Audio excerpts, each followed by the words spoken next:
निवेशकों के 10 लाख करोड़ रुपए डूब गए हैं। वे हताश और निराश हैं। ये पहली बार नहीं है जब इस तरीके से मार्केट क्रैश हुआ हो। इससे पहले भी भारतीय शेयर मार्केट में इससे बड़ा भी चलचला आ चुका है। लेकिन अब सवाल है कि क्या ये जल्द ही पहले की तरह ही चला जाएगा या फिर इसका असर कई दिनों तक होने वाला है। ये वाजिब सवाल भी है। दूसरा सवाल है कि क्या वो कारण है जिससे निवेशकों को तगड़ा झटका लगा है। एक्सपर्ट से भी जानेंगे और कुछ रिपोर्ट्स की चर्चा करेंगे। नमस्कार, मेरा नाम है दिव्यांशु और आप देख रहे हैं वन इंडिया हिंदी। घरेलू शेयर बाजार में सोमवार को भयानक गिरावट देखी जा रही है।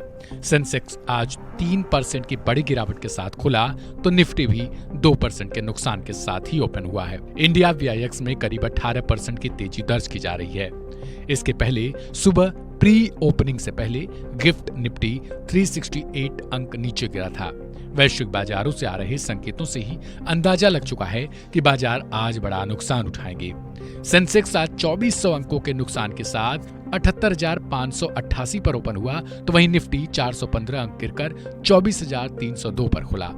बैंक निफ्टी में 764 अंकों का नुकसान हुआ तो ये 50,586 पर खुला।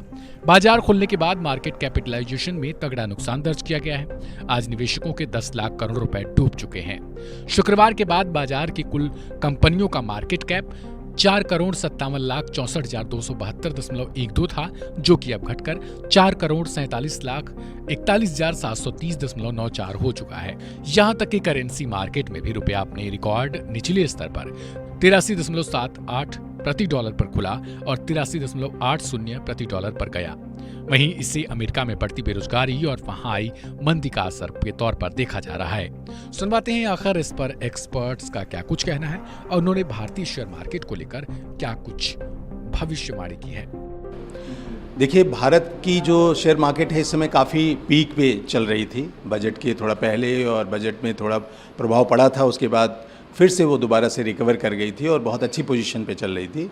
और शेयर मार्केट हमारी क्योंकि बहुत हाई पी पे और बड़े अच्छे मार्केट वैल्यूएशन पे चल रही, तो कोई भी हलचल राष्ट्रीय या अंतर्राष्ट्रीय होगा तो उसका एक प्रभाव तुरंत दिखता है।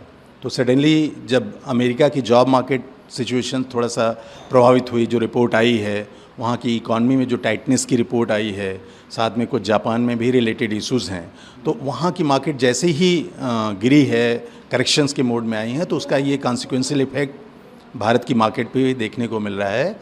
मुझे लगता है कि ये गिरावट जो है सेटल डाउन होगी, लेकिन अंतर्राष्ट्रीय मार्केट के ऊपर ये उसका प्रभाव पड़ता रहेगा। अगर वो और गिरती है तो यहाँ भी और करेक्शन की संभावना है। हमने देखा फ्राइडे को भी there was a dip cut, market में काफ़ी गिरावट देखने को मिली थी और उसका reason, one of the main reason ऐसा कहा जा रहा है कि जो जापानीज सेंट्रल बैंक है उन्होंने इंटरेस्ट रेट बढ़ाया। इंटरेस्ट रेट बढ़ाने से क्या हुआ, उनका येन अप्रिशिएट हुआ डॉलर के मुकाबले, और वो अप्रिशिएट हुआ तो जो कैरी ट्रेड होता है, जो ट्रिलियंस ऑफ डॉलर में रन करता है वर्ल्ड ओवर, उसमें अनवाइंडिंग हो रहा है।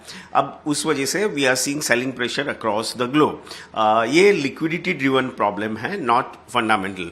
टू सम एक्सटेंट ये मानता हूं मैं कि मिडिल ईस्ट में भी थोड़ा सा जियोपॉलिटिकल सिचुएशन पे भी लोगों को एक ओवरहैंग चल रहा है, लेकिन ज़्यादा करके मुझे मानना है कि पिछले दो तीन ट्रेडिंग सेशन की जो गिरावट देखने को मिली है वो बिकॉज ऑफ लिक्विडिटी इश्यूज।